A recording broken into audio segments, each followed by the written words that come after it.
Good afternoon. My name is Dr. Amelia Hall. I'm your Mistress of Ceremonies today. And oh, thanks. And I am an associate professor in the Department of Wisdom Traditions. I'm also serving as Dean of Graduate Programs. And I want to welcome you to Naropa University's 51st Convocation.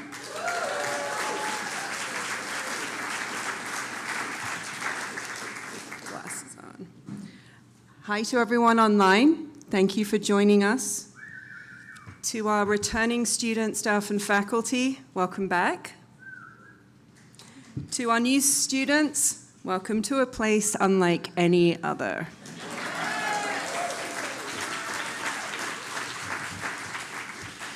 "51 years ago, this institution was founded on the radical premise that education should wake you up to your whole person, to who you were always meant to be. A university envisioned where students don't simply accumulate knowledge, but cultivate wisdom. So today we gather to carry forward that legacy. In a world fragmented by division and distraction, Naropa remains a sanctuary, a place where you are invited to look deeply and discover not just what you think, but how you think and how you can contribute meaningfully to our world.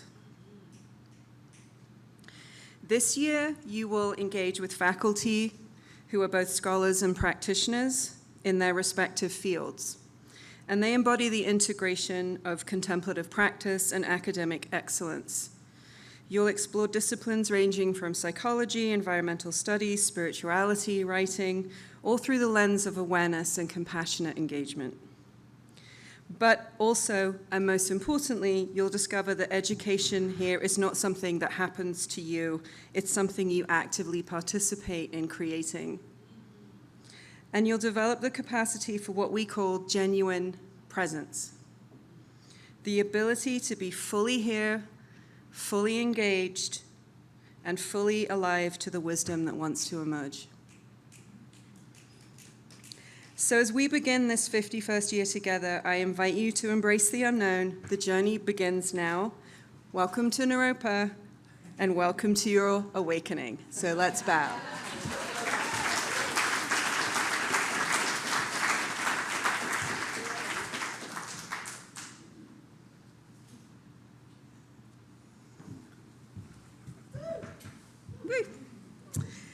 And now I'm delighted to introduce Dr. Jihang Padma, professor in Wisdom Traditions, who's going to lead the invocation. She's director of the Master of Divinity program and associate professor in the Wisdom Traditions department. Please welcome Dr. Padma. Thank you.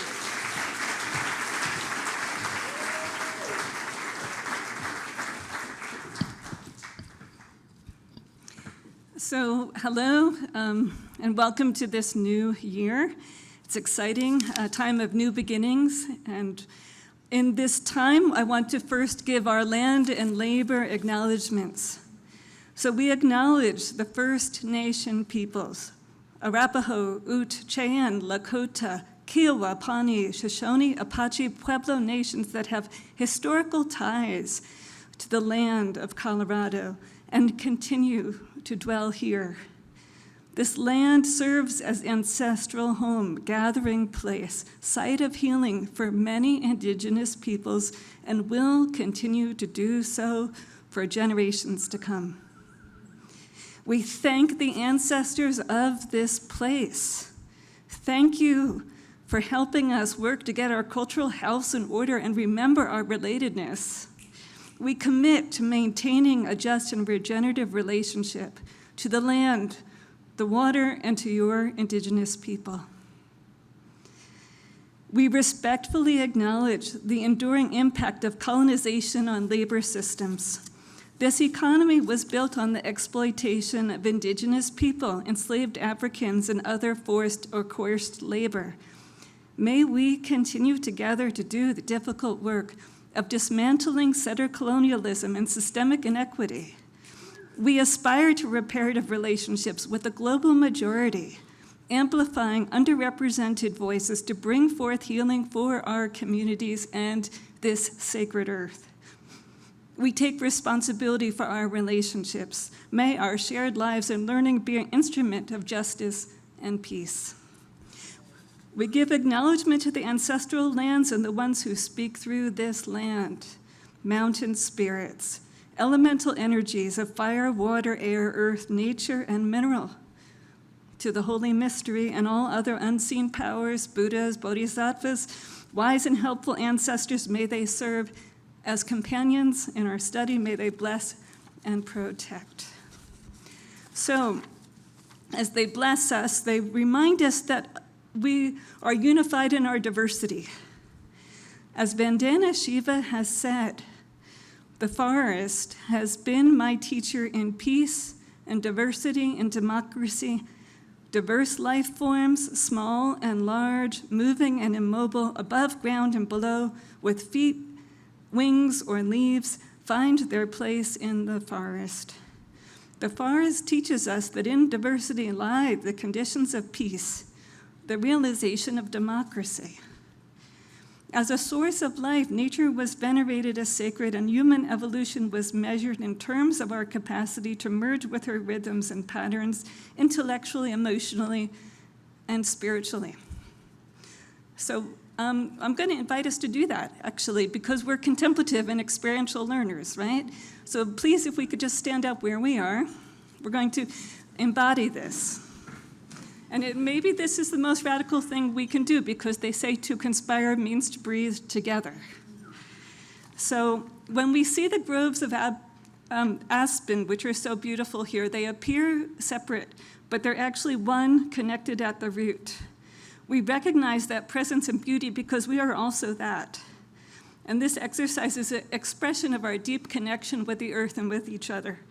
So just letting our feet be a shoulders width apart, standing in our presence like a great tree, rooted, breathing fully through the lungs, through the belly,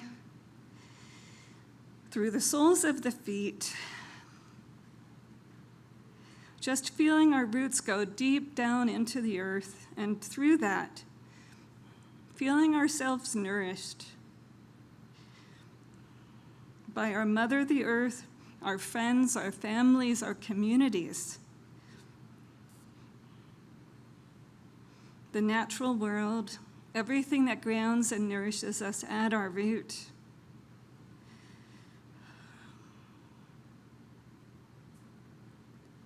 Now, placing our hands palm to palm at heart level, breathing in, we're going to bring the arms up above the chest, taking a gentle stretch, reaching up to the nourishment of the heavens, the sky, the sun, and taking that in, taking in that gift of life, receiving it fully. Thank you, thank you, thank you.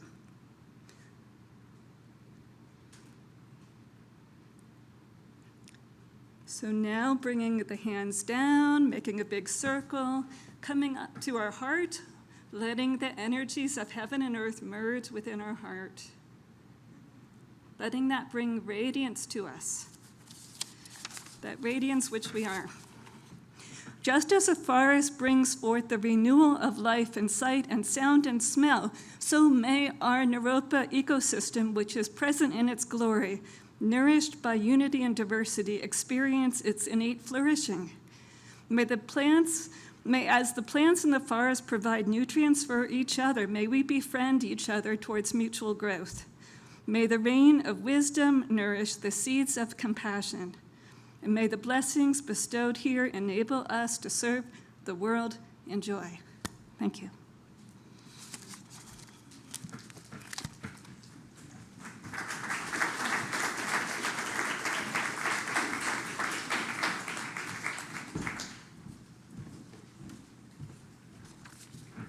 Thank you, Jihang. So now I would like to welcome our Chief Academic Officer and Vice President of Academic Affairs, Dr. Jeffrey Pethybridge, first of his name. Please approach.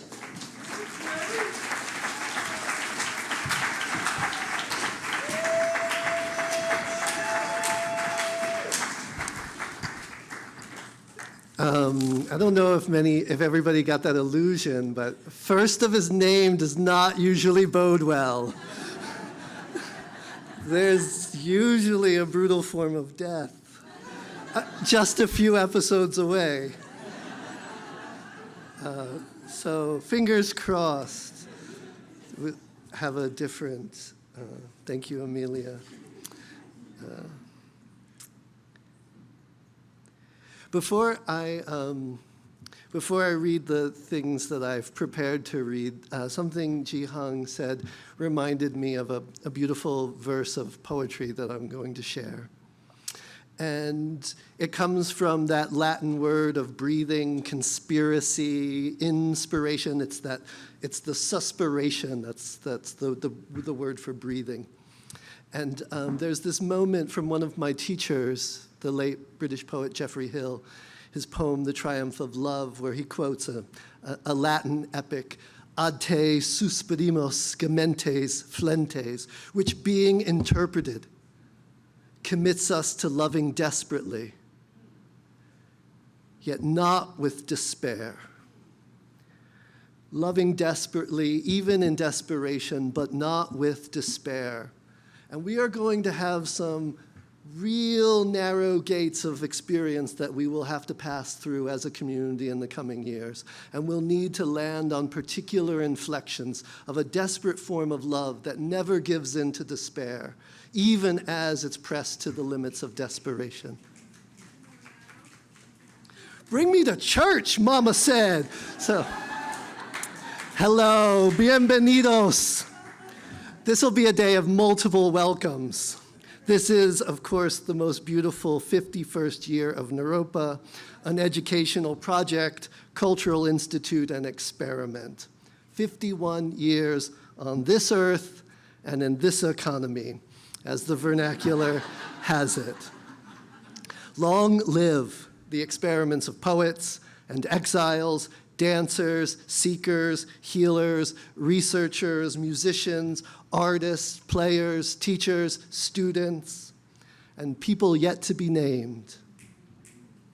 This list is a kind of quick gloss of the original players and the ongoing lineage into which we welcome you today. A lineage that we're all setting out on again to extend at the start of the school year. Shiny lunchbox, new notebook and pencils. A lineage we extend by doing the work, both ordinary and extraordinary, involved in study. Study unto the possibilities of liberation and transformation, which is to say, study that is brave and critical. A lineage, too, that has its origins in the moral rebellion and moral exhaustion against the Vietnam War, and the spiritual awakening that resulted from that disaster of policy and power. Earlier this month, the Student Union of Naropa convened a one-day conference on leadership, and the ongoing teach-ins, which are collaborations of Naropa faculty and students and community members. I'm calling to mind two recent instances of study as one tactic of navigating the present moment. Both of these beautiful collaborations activate the roots of education, educare, which means a leading out. A leading out of what precisely, you might ask? Well, that will take many disciplinary inflections. Partly, it is a leading out of ignorance into knowledge. But more than that, it is a leading out of the self into the world, into the matrix of encounter that is the ground of all experience. We go out and we try and we test the potential of that encounter, that experiment in interbeing through which knowledge, learning, insight, perhaps even enlightenment might emerge. Each conversation, each collaboration or meditation, simply your booty on the cushion, is an experience, an experiment. Experience and the contents of experience, therefore, have a reflective and retrospective dimension, We learn, we create knowledge literally by trying, by doing, by undergoing the demands and delights of experience, and then reflecting on that, unpacking and integrating the contents of experience into our self. This is the way that study is also a process of self-reformation or self-revolution. And in its most meaningful and collective arrangements, this is a process of liberation. These are modes of study driven not by the protocols of the administered world, but study driven by the responsibilities of a debt of love, which is to say, study that opens with questions on how to live rightly in the wake of disaster, how humane and creative learning might be part of the long game of repair and revisioning collective life, or how those same commitments and practices might serve us in the midst of ongoing disaster as we find ourselves now, students and teachers out among the polycrisis of genocide and climate crisis, economic turmoil, and the forces of reaction with the political heights, remaking the social contract in a myriad of cruel ways.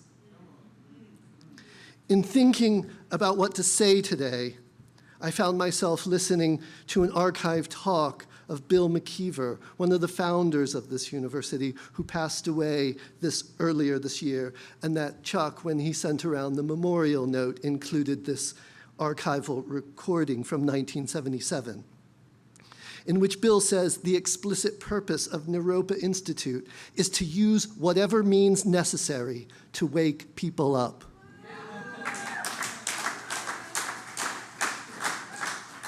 Wakefulness as a metaphor or literal fact of awakened perception or conscience, of being awake and aware to one's own interiority as well as the historical moment. That metaphor, that literal practice is a river with many tributaries.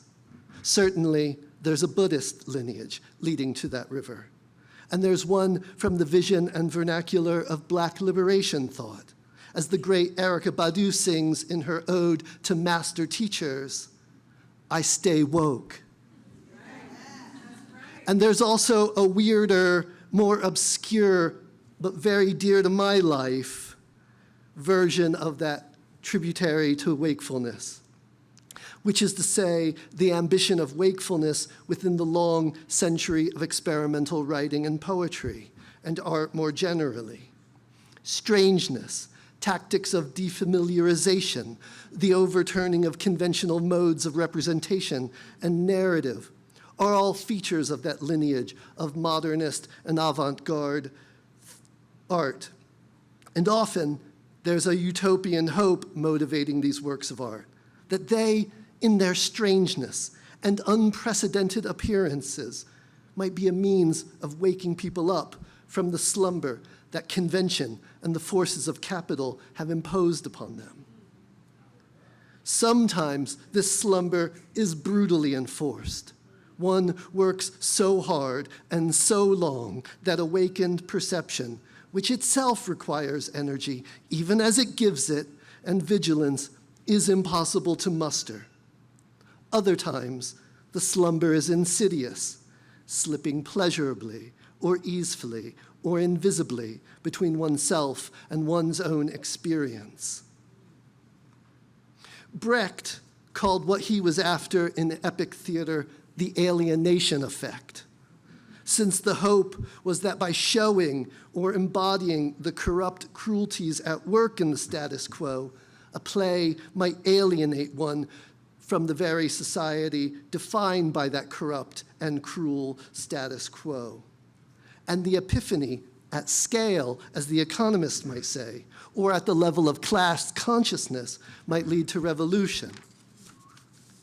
Beauty will be convulsive, or it will not be, André Breton wrote in the Surrealist Manifesto.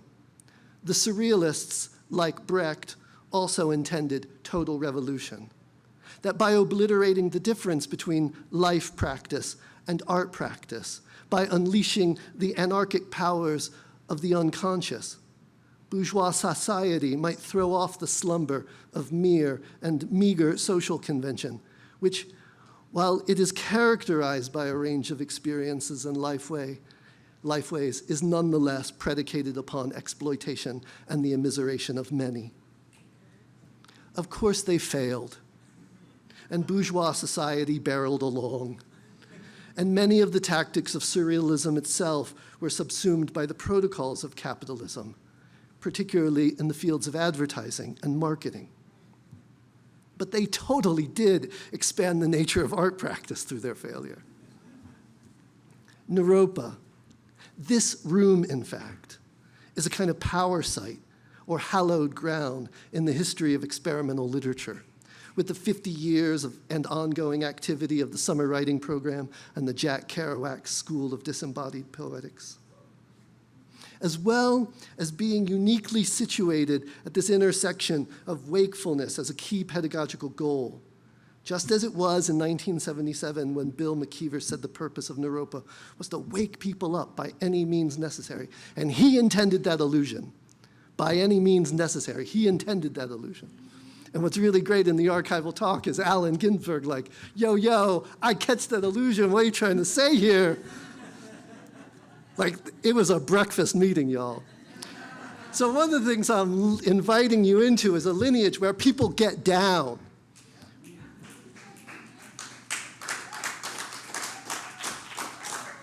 True wakefulness is a radically ambitious goal and may never be fully attained, certainly not by this white boy. But there are productive failures in utopian striving. Try and fail. Fail better next time was the mantra of the great Irish playwright and poet Samuel Beckett, and probably the best meditation instruction I myself have ever learned. So at the start of the school year, I wrote this earlier when it was chiller, with the notes of autumn beginning to sharpen the air. I wish for you awakened perceptions to your own self's being, the glad animal movements of your body through this world, a living alertness to the needs of your comrades and classmates, the awakened conscience to see the historical moment for what it is, to discover your vocation within it. And remember, since Regina's been reminding us, when the going gets tough, and the tough will happen as hours turn to days and weeks turn to semester, remember the great Erykah Badu singing, "I Stay Woke." And before we turn to welcome new faculty, new brilliant master teachers to Naropa, and celebrate the deep and love-filled achievements of some current faculty, a digression on the garden. One of the so-called names for higher education is the academy, taken from the grove of trees where Plato led students in the discovery of an early version of contemplative education. Through what we now call philosophy and what they often called theoria, which is to say contemplation, through dialogues on knowledge, speculations on being, love, justice, the nature of thought and memory, you know, the good stuff. We too have the good fortune to study here in a garden, and the beautiful grounds of this campus have been skillfully and lovingly tended by Tristan and Jamie and Courtney. So this shout out to them for the way this school, as a site of study and education, is also resonant with the old school tradition of the academy as a garden. And now, please join me in welcoming 7, our newest core faculty members and guides in contemplative education. If you're here, please stand. If you're joining virtually by the magic of the internet, we see you in abstracted form. We appreciate you. Dr. Shreya Bhattacharya, core candidate, associate professor, somatic counseling.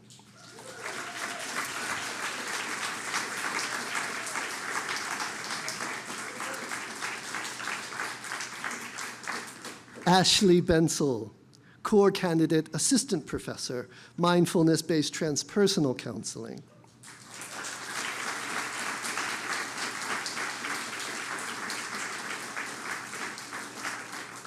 Christine DeMarco, core candidate, associate professor, transpersonal art therapy.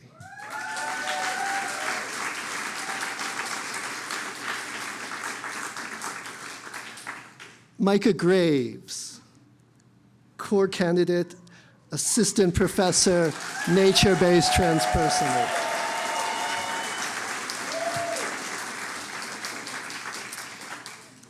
Dr. Juliet King, core professor, transpersonal art therapy.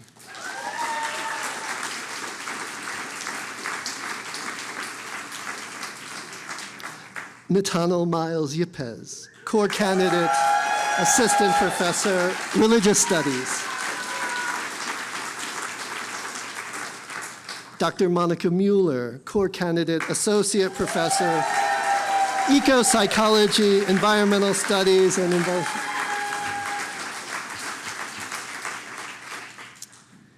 And now I'd like to congratulate some of our ongoing teachers and guides in the garden and practice of study as we celebrate some recent promotions and recognition for their brilliant research, creative work, for serious, passionate, and committed teaching and dedicated service to this 500-year experiment. Dr. Shara Brun, core assistant professor, somatic counseling.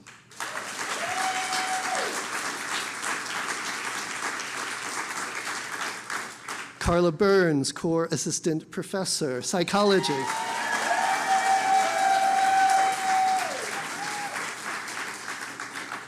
Dr. Anna Donalo, core assistant professor, mindfulness-based transpersonal counseling.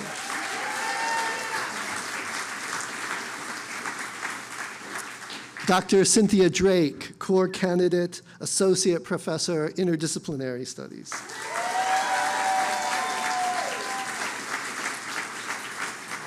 Nataraja Kallio, core professor, traditional Eastern arts, yoga studies.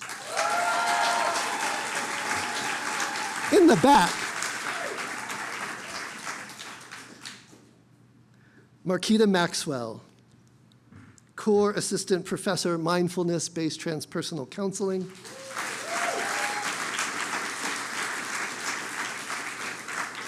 Dr. Zenobia Proctor, core associate professor, mindfulness-based transpersonal counseling.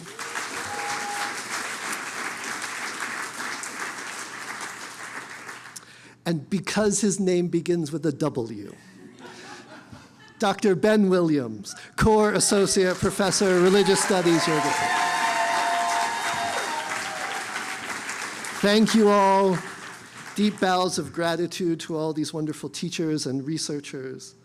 Radical welcome to you all. My hopes for you that this is a year of study that is at once a circuit of flourishing and awakeness. And now, the secret great honor I get to introduce Charles Gabriel Leaf. Chuck, who has meant so much to this community for so long, recently retired as our president after 13 years of service in that seat.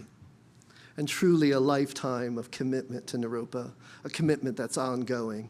And that last year, he said of that very commitment, a lifetime commitment to Naropa is a blessing and not a burden. But y'all, there has been truly poetic alchemy involved in transmuting burden to blessing. Deepest love, brother man, and please welcome Chuck.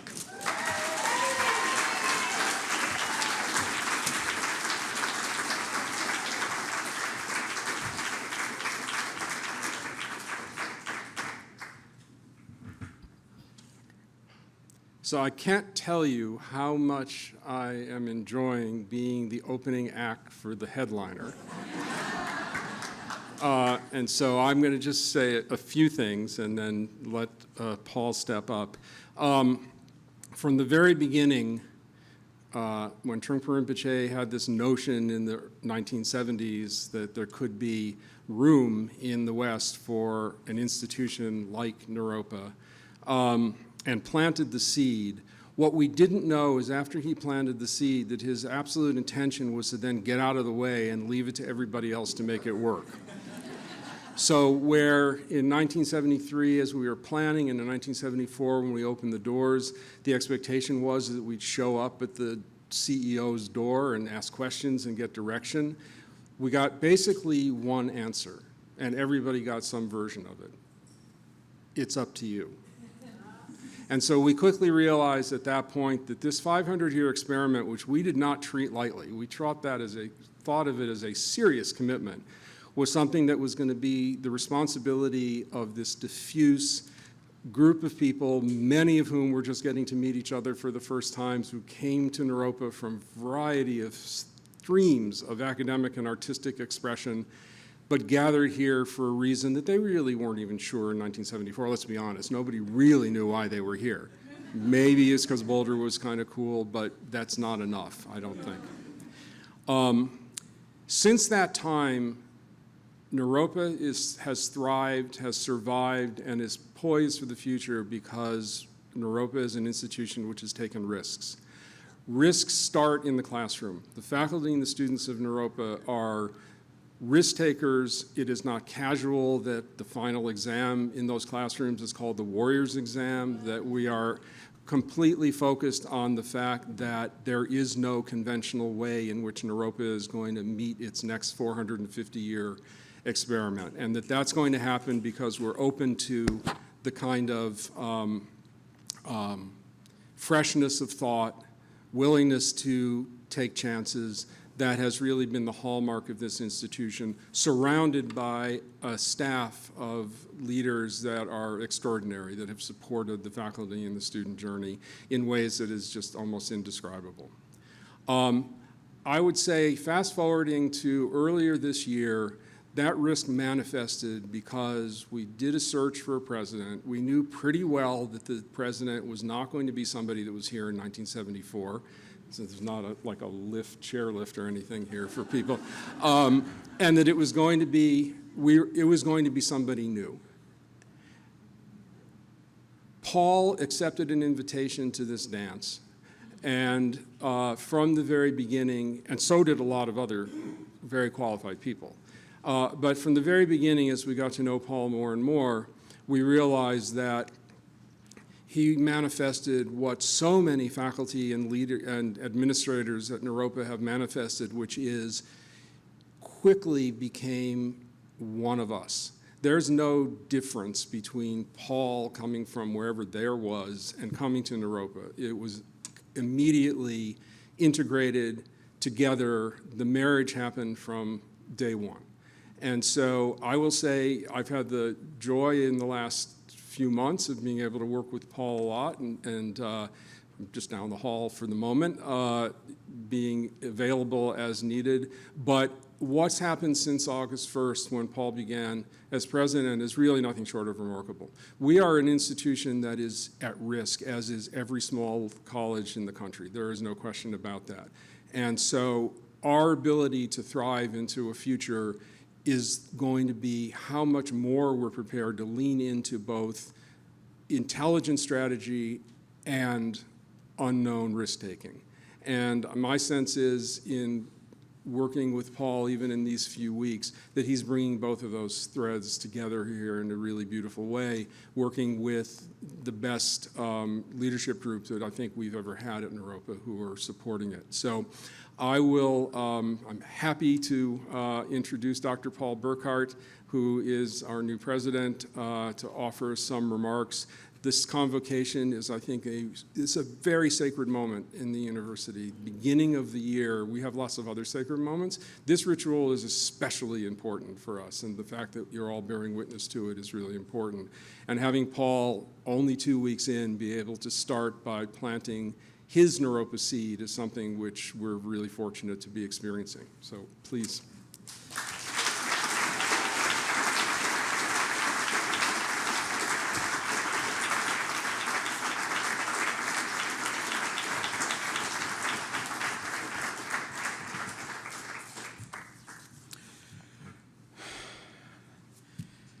Thanks, Chuck. Being introduced by Chuck is so meaningful to me. You know, last year, the 50th anniversary celebration, and it's true.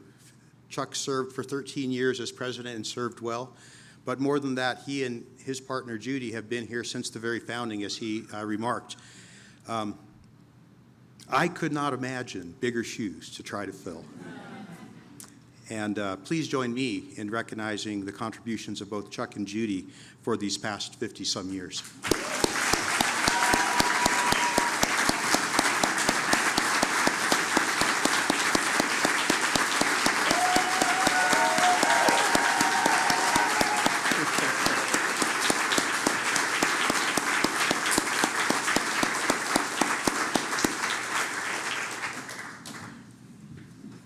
I can't tell you how deep and real a blessing it is to have the opportunity to work with Chuck, to learn from Chuck, but not just Chuck and Judy, so many others, trustees, faculty, friends of Naropa that have dedicated their lives to the university since its founding. This is a special moment, and I just want to recognize that and say that it's a real blessing to me to have the gift of their continuing support. So thank you.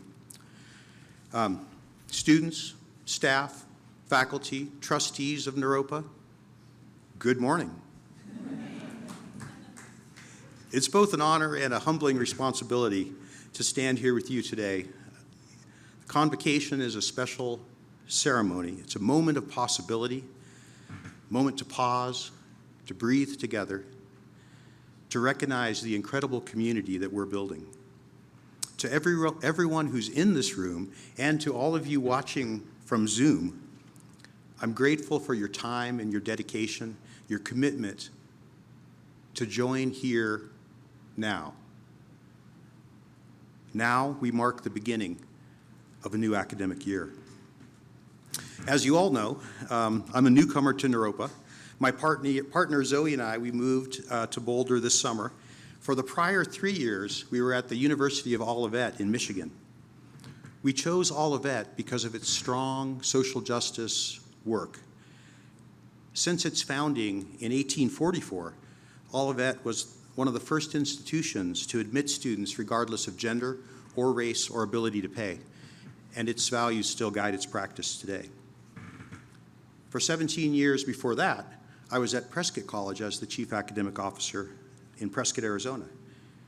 Prescott is another small institution with a real big mission, a powerful pedagogy of experiential learning that develops leaders for a more socially just and ecologically sustainable world. So, what drew Zoe and I to Naropa, you may ask? Well, first, we were drawn to the mission and values and its dedication to contemplative education. But then we visited, and we began to meet the faculty, staff, and students, and we fell in love. We fell in love with the community of Naropa, and so that's what brought us here.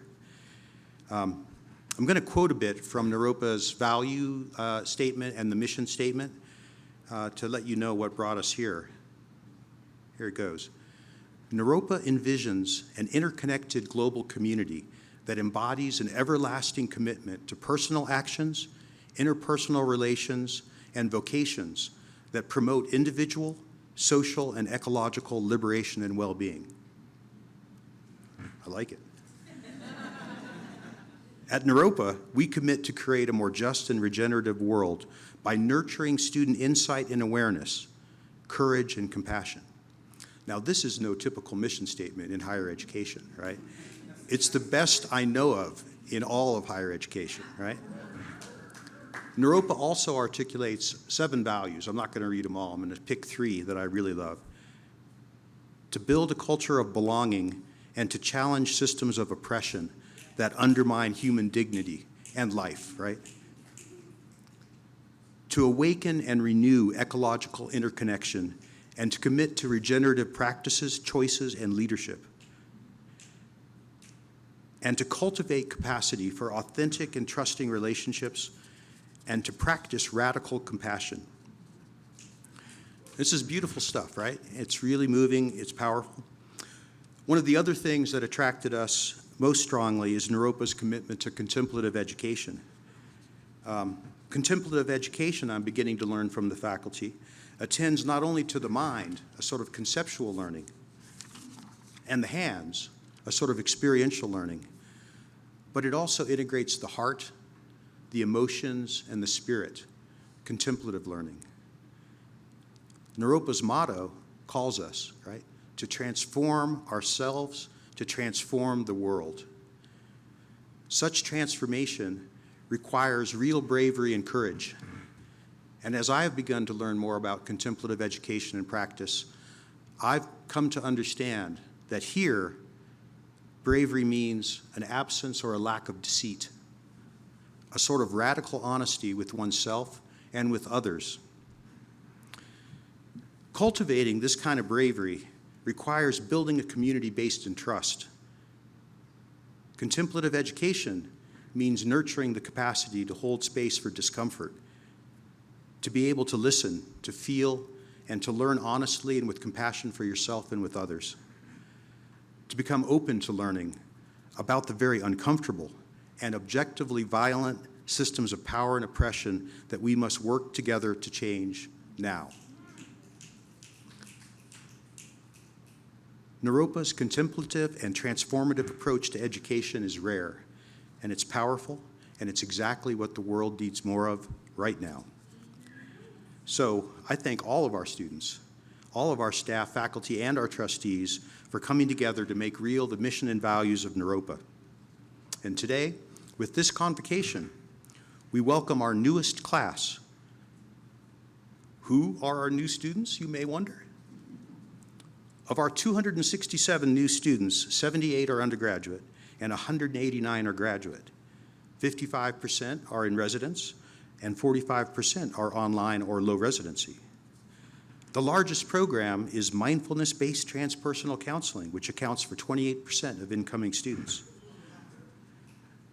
19% of our incoming students identify as people of color. In terms of age, our youngest students are 17, and our most seasoned student is 78. 46% of our incoming students call Colorado home, and our new students represent 39 U.S. states and 7 other nations. Please join me in welcoming our newest students to the Naropa community.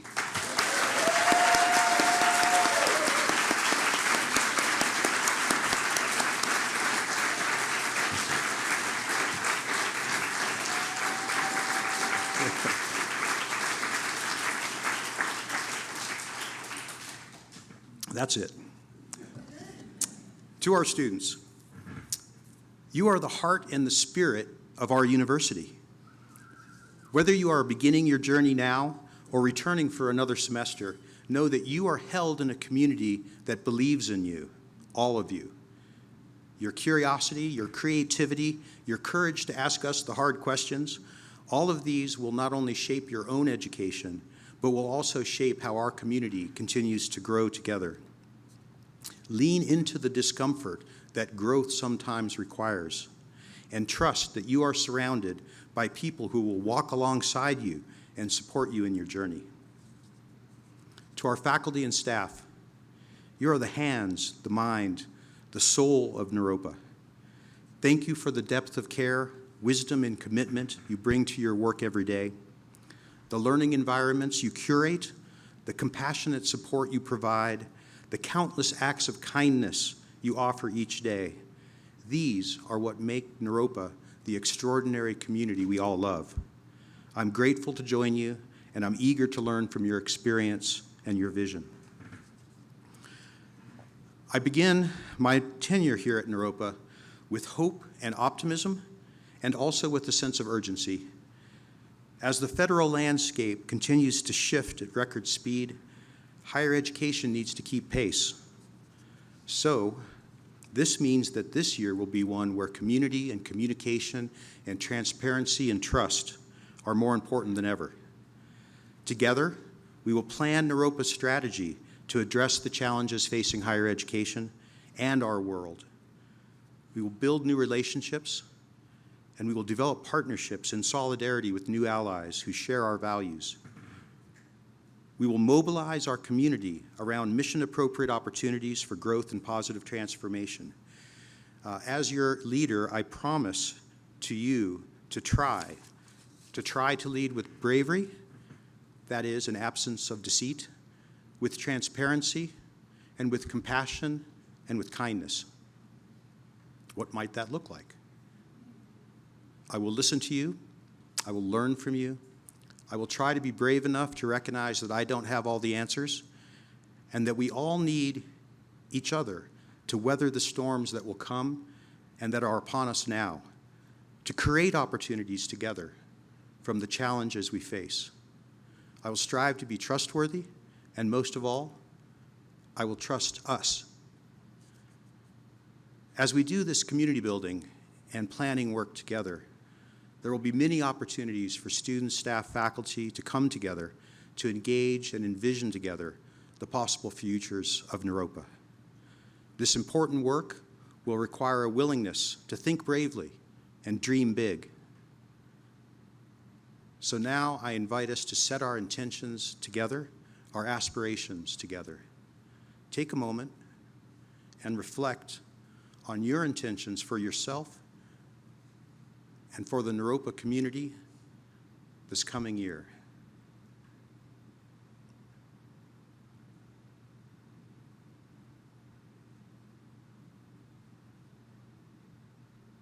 Maybe it's a word, maybe it's a feeling. When you've got it, maybe you'll feel called to sound out, to sing out, to share. Anyone? Connection. Positivity.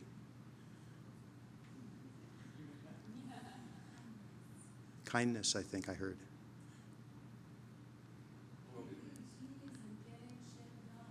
Yeah, okay.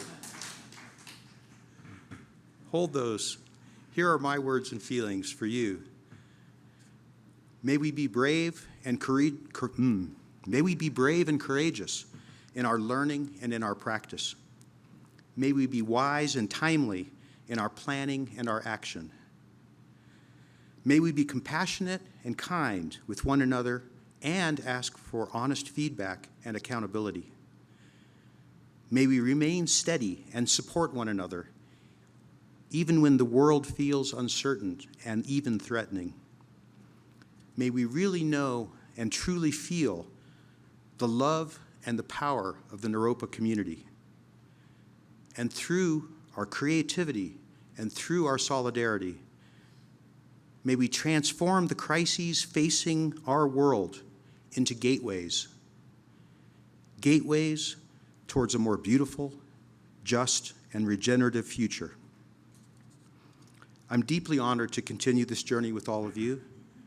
Welcome to a new year at Naropa University. Let's take a deep breath now, together.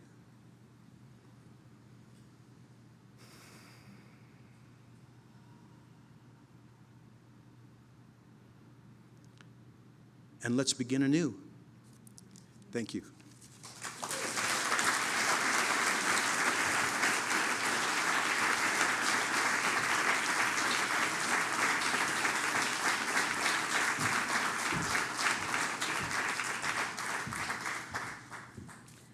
Okay. Jeffrey, Chuck, Paul, thanks, guys.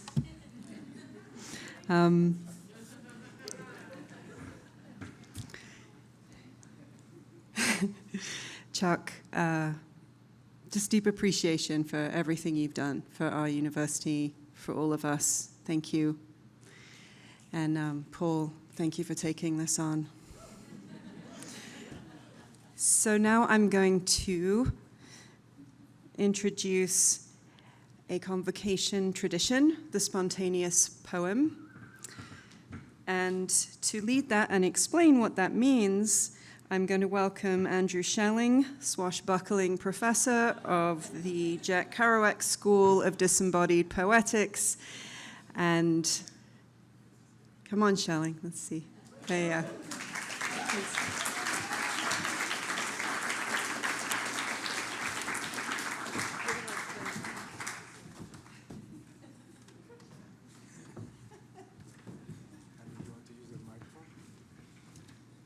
No, I'll use this, but this will need to be passed around. Oh, I see. Yeah.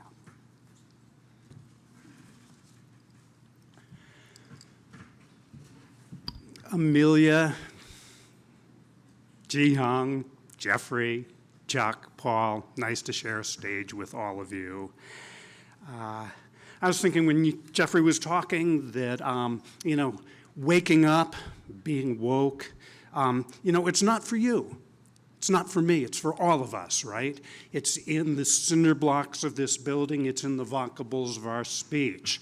So I want to make it really specific in a way. I came here in 1990, 35 years ago. The school at that time was called the Naropa Institute.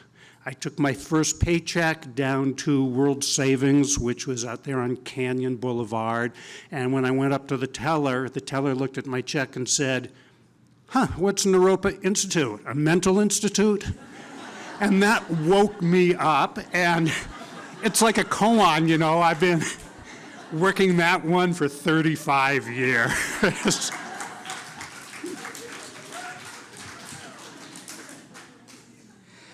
At Naropa University, the spontaneous poem at Convocation is a long-standing tradition. It's like the New Year I Ching hexagram. It guides us through the year in a way, and the spontaneous poem is going to be a poem that is generated by all of us.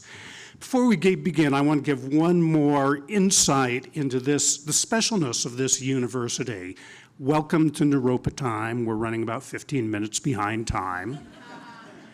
Most places, somebody would have shuffled up to me with their head lowered saying, Andrew, we're sorry, we've run out of time. We have to cancel the poem. Not Naropa. So here we go. Today's spontaneous poem will be the opening poem of the second half century of Naropa University. Not only is the poem to be spontaneous, but it is to be collaborative. It's going to work like this.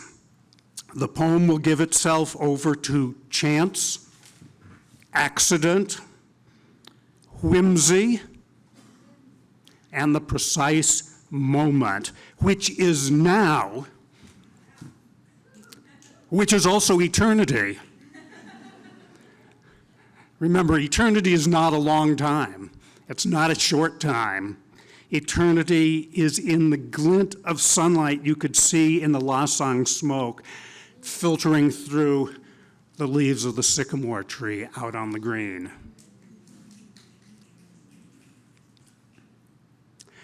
I will be drawing names out of a hat, basket, pot.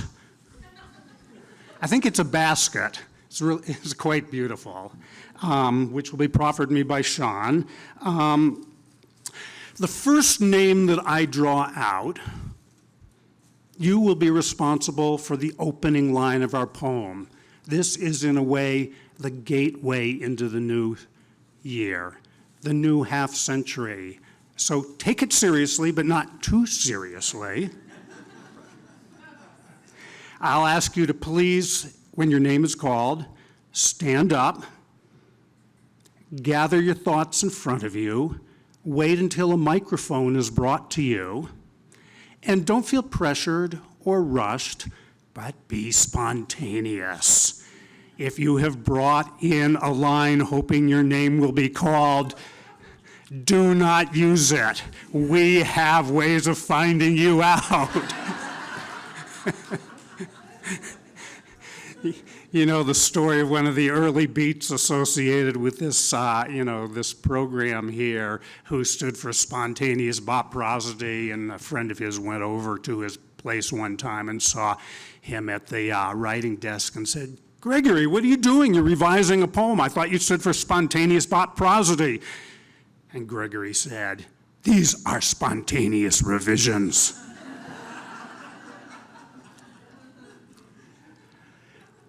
When you have spoken your line of poetry, The officers of primordial scribedom and scribblery will enter it onto the holy record. I believe it's going to be Jovanina and Sean who serve as the scribes here. Once they have written it down, I will draw another name and ask that person to stand and continue the poem by adding another line. Please do not be shy. Remember that spontaneous poem is spontaneous mind, and spontaneous mind is not yours or mine. It's all of ours.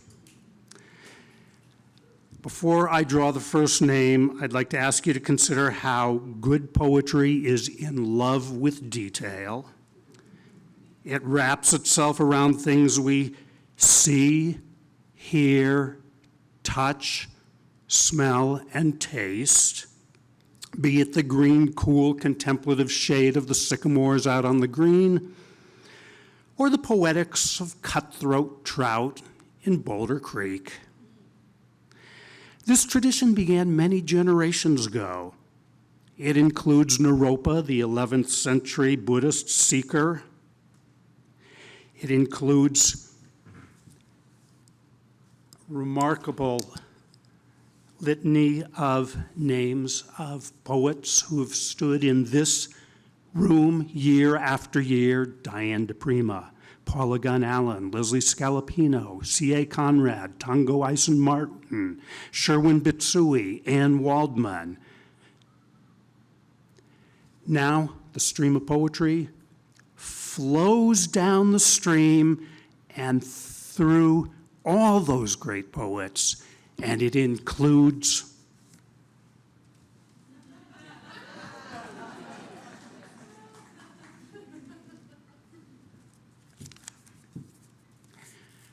Carla.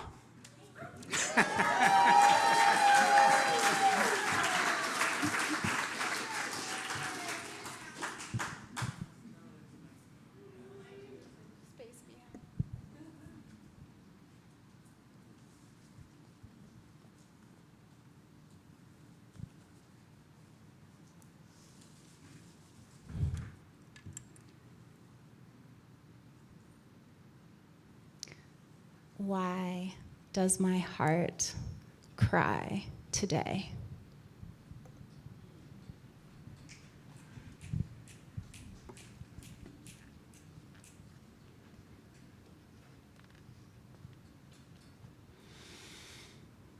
Why does my heart cry today?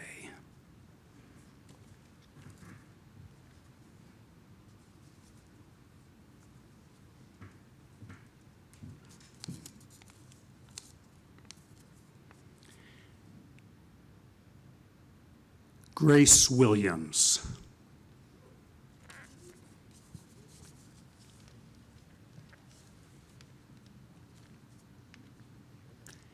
Grace Williams.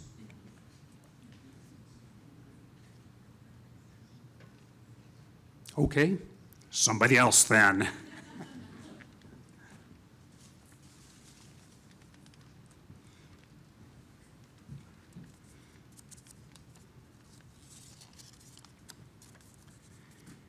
Jason Gruel.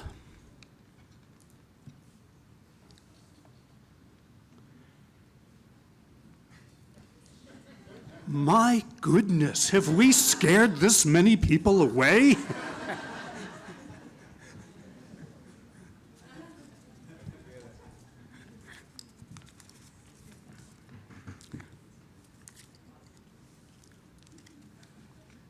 Cassie Smith.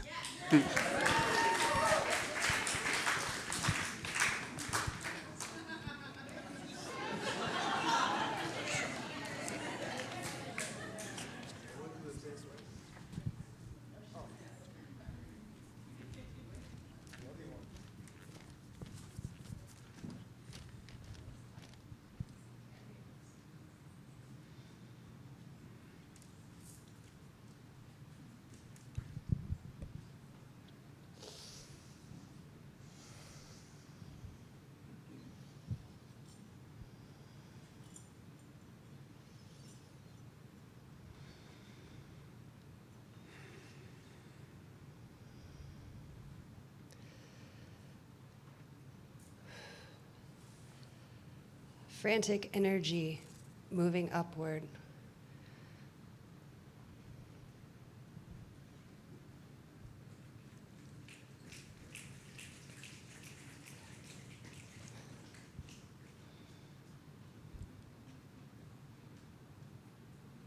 Is that first word frantic? That's how frantic energy moving upward.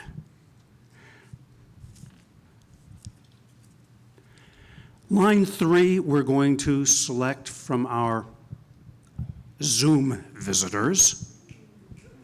This is going to be Marina Dorian.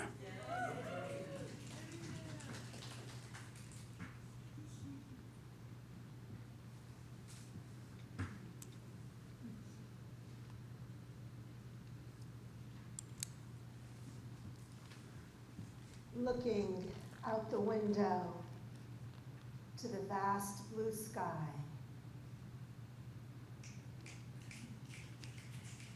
Looking out the window to the vast blue sky.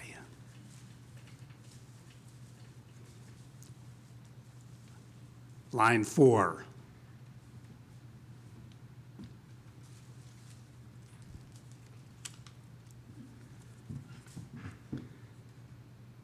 Stephanie Uhas.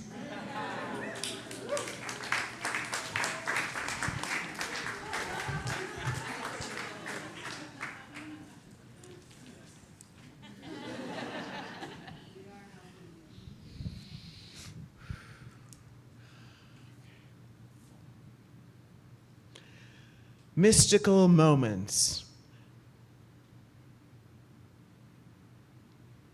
of scintillating purple and gold.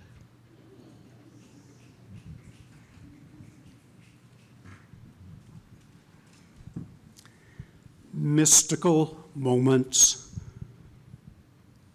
a scintillating purple and gold?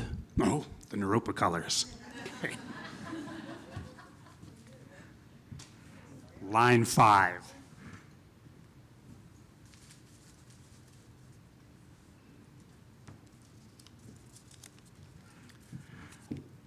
Lodi. Lodi. Lodi.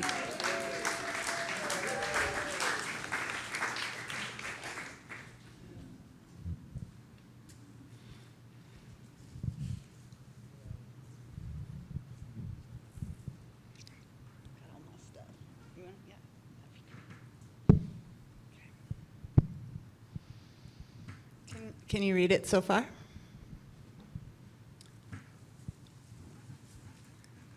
Read it so far? Yes.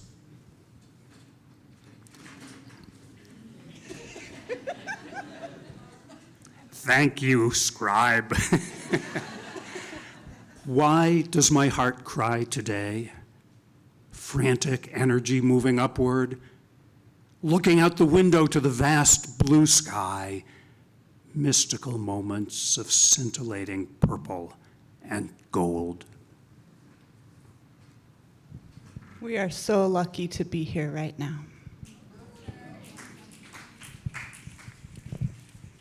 We are so lucky to be here right now. That sounds like the final line, but it is not.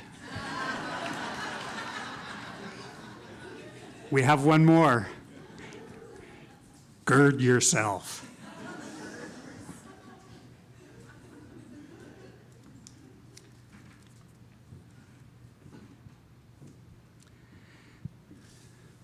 You almost couldn't ask for a more perfect closing of the circle.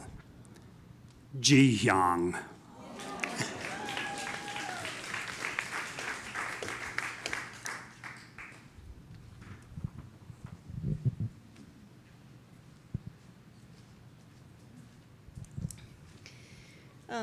By means of contemplation, an inexhaustible treasure, one adorns the Dharma Dhatu like a real palace of jewels.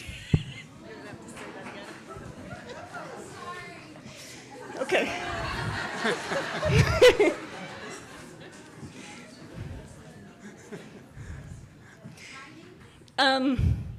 By means of contemplation, one adorns the Dharma Dhatu. By means of contemplation and inexhaustible treasure, one adorns the Dharma Dhatu like a real palace of jewels.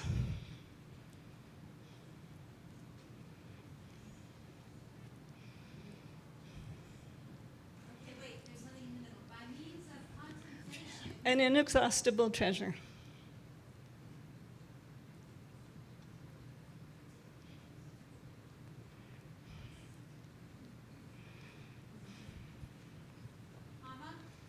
Yeah. By means of contemplation and inexhaustible treasure, one adorns the Dharma Dhatu like a real palace. Yeah.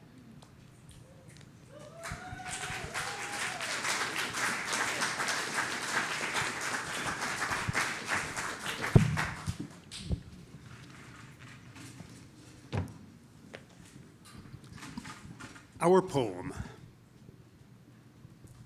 Why does my heart cry today?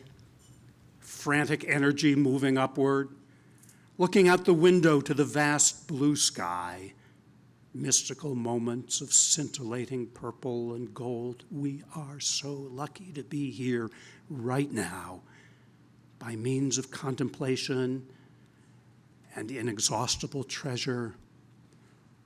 One adorns the Dharma Dhatu like a real palace of jewels.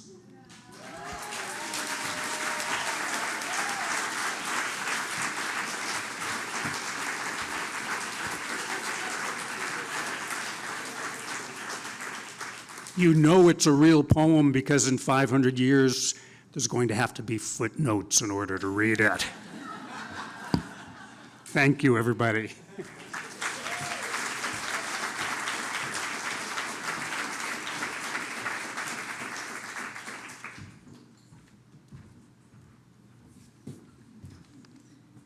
God, it's messy up here now. Look at this. So, we're almost at a close. And I do have the delightful job of informing everyone that we will be enjoying snacks on the green following this. So please join us. But a little bit of magic before we do that. So at this point, I would like to invite our new president, Dr. Paul Burkhart, to open the year with a bell and a bow.